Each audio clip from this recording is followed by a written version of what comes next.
Next question comes from Shanti. VersoView app will be available in 3 subscription tiers: free, starter, and pro. What is the cost of each bundle on a monthly basis? Apart from the app subscription cost, what other revenue streams does VersoView have? The price for the application is like when you go to the website, there'll be free, which is free. And then there are right now, at this very moment, and I reserve the right for this to be completely different in Q1.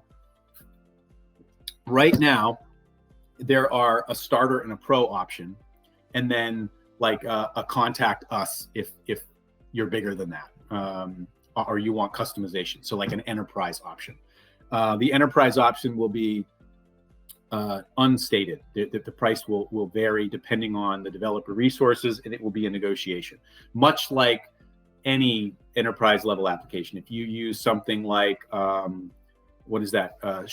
or whatever, they have free, starter, pro, and then call us for customization.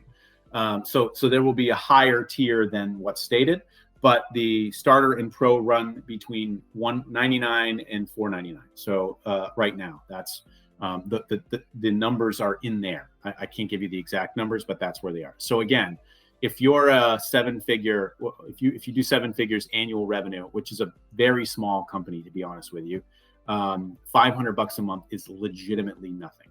It doesn't even show up on the balance sheet. So that's, and by design, we are by design inexpensive and easy to adopt for any business. And again, if you're in the free tier, then it's free.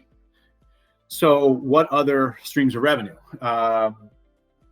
One other note. This is a note from our CFO. Prior to the app release, we will rely on market research data to help guide us on exactly where our subscription prices will land. So like I said, don't quote me on this, because in Q1, we'll be communicating with all of the beta clients, kind of feeling out what they think. And then we'll be doing market analysis. We'll be doing focus groups to figure out where the exact price should be. Should it be $299? Should it be $399? Should it be $349? Should it be $498? You know, like what the exact numbers, but we've identified $99 to $499 as being sort of that range that makes the most sense and fits our overall business model. Our other income streams, the primary one is advertising, and the way that the relationship with advertising and platform package works, and why we believe our revenue model is so effective, is because we anticipate in excess of 70% of our users will be on the free tier. It may be considerably higher, especially in the beginning as people are testing us out. But the difference is, on the free tier, the advertising revenue comes to us. On the other tiers, that's not the case. We still sit in the middle of the advertising as sort of a facilitator, and we make a percentage. But the brands and businesses that are creating content and publishing on our platform are creating and earning their own advertising revenue. On the free tier, that's not the case. So you can see now how the free tier, even though it generates zero revenue, will be most likely, I can't say for sure because we haven't done it yet, but it will in almost every case be the highest revenue generating tier of all of them, because there will be more of them and because of all the advertising revenue that we can generate from that.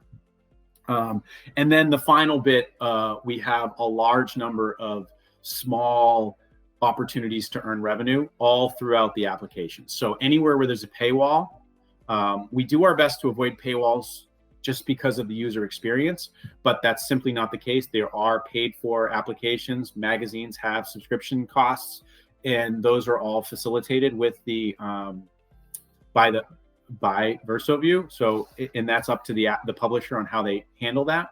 What we try not to do is we try to encourage the publishers to create some free content, so that, and without it being one paragraph. There's nothing more annoying to a user than reading a headline going, oh, I want to read about that, reading 2 paragraphs, and then it's grayed out and you have to pay $1 to get the rest.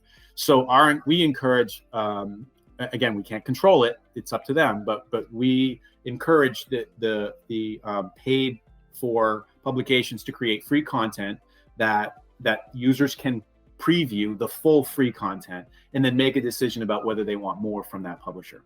But when they do, there's a transaction that happens on the application. It can be paid in VersoView tokens. There will be credit card functionality as well that will facilitate transactions between those, between the currencies and so forth. But the primary is there's a little bit of revenue in there for us.